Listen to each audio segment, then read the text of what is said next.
Selamat sore, sahabatku semua dimanapun kamu berada. Akhir-akhir ini kita banyak mendengar dari berita atau siaran televisi bahwa para mahasiswa di berbagai daerah mulai demonstrasi, mulai unjuk rasa, dan menuntut pemerintahan Jokowi atau Jokowi mundur karena dianggap pemerintahan Jokowi telah gagal menjalankan roda pemerintahan, terutama disebabkan telah gagal mengatasi pandemi COVID-19 ini. Bahkan para ulama yang tergabung dalam tim mendaftarkan gugatan ke pengadilan agar Jokowi diberhentikan, juga dengan alasan yang sama, karena Jokowi dianggap tidak mampu mengatasi pandemi ini. Padahal jika kita lebih rasional, jika kita lebih dingin berpikir, jika kita mau mencarikan solusinya, mari kita memaparkan apa sih sesungguhnya itu virus. Virus adalah mikroorganisme yang tidak dapat mencari makanan dan minumnya sendiri tanpa bantuan makhluk hidup lain. Jadi virus itu sendiri adalah organisme hidup yang membutuhkan bantuan inang atau induknya supaya dia dapat berkembang biak. Dan virus ini dibagi dua oleh para ahli. Pertama, ahli-ahli yang mengatakan bahwa virus bukan makhluk hidup, karena struktur sel virus itu tidak ada. Tetapi ahli-ahli virolog yang lain mengatakan virus atau bakteri ini adalah makhluk hidup, karena mereka dapat berkembang biak walaupun harus numpang pada sel inangnya. Itu yang pertama.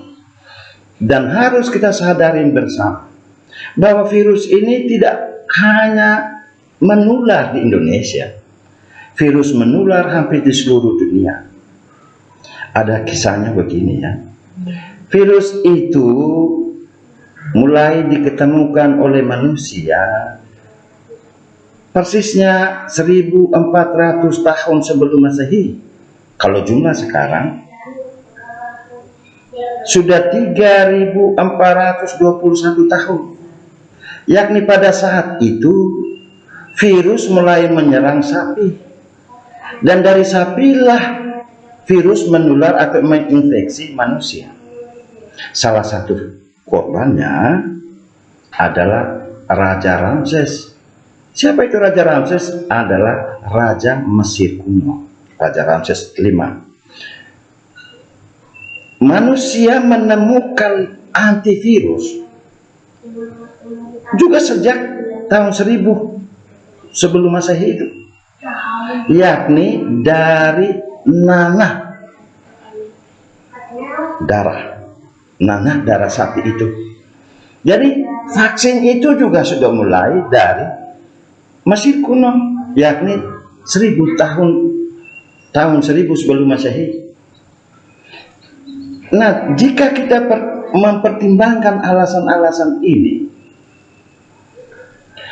maka kita jangan menyalahkan Jokowi. Wong Jokowi baru memerintah di Indonesia dan bukan untuk seluruh dunia, baru 6 tahun lebih. Sementara virus ini juga seperti makhluk hidup lainnya.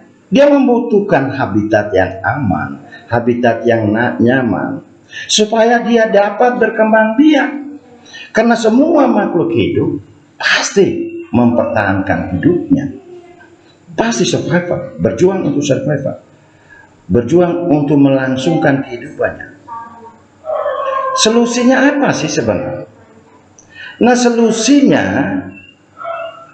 yakni kita ini jangan mengganggu lagi kehidupan virus dan habitatnya. Caranya bagaimana? Caranya ketika kita tidak membuang sampah sembarangan.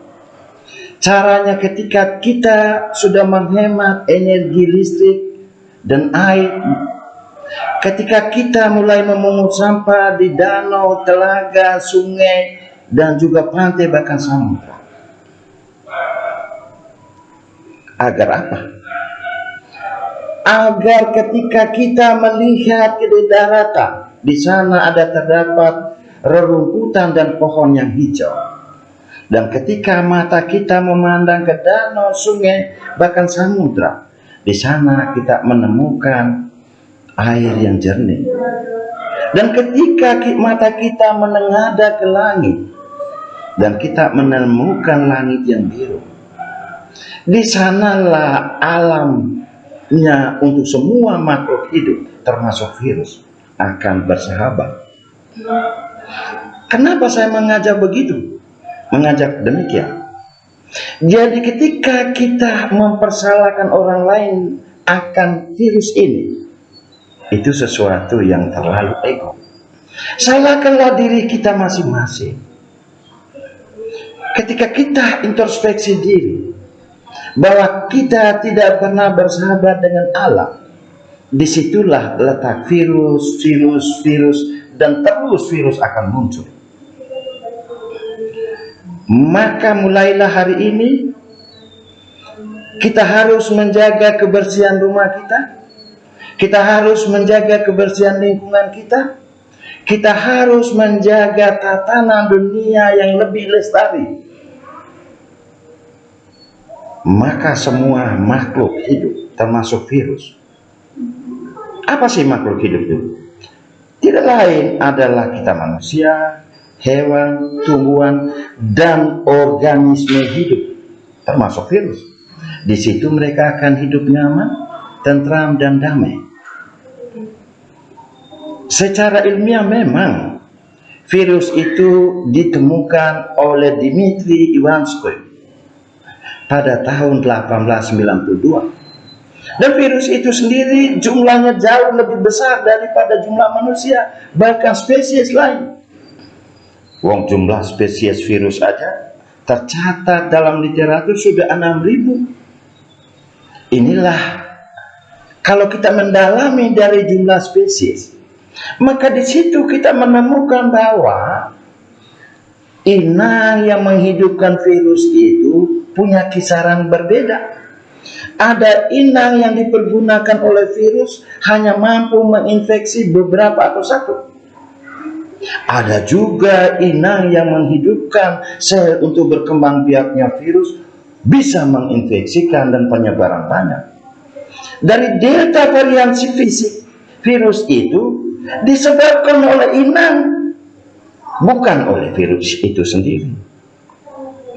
Maka dari situ, ketika kita tidak ingin supaya manusia ini diinfeksi atau dihinggap oleh berbagai penyakit baru, marilah kita sama-sama menyadarkan diri, supaya mari kita menatap bersama lingkungan alam ini, lingkungan ekosistem ini, yang mulai dari diri kita sendiri, mulai dari lingkungan kita sendiri, dan akan menular kepada tatanan dunia yang lebih lestari.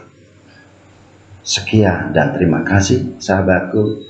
Mudah-mudahan bahan singkat ini dari Jopu dapat menggugah kita sendiri untuk kelangsungan hidup kita bersama.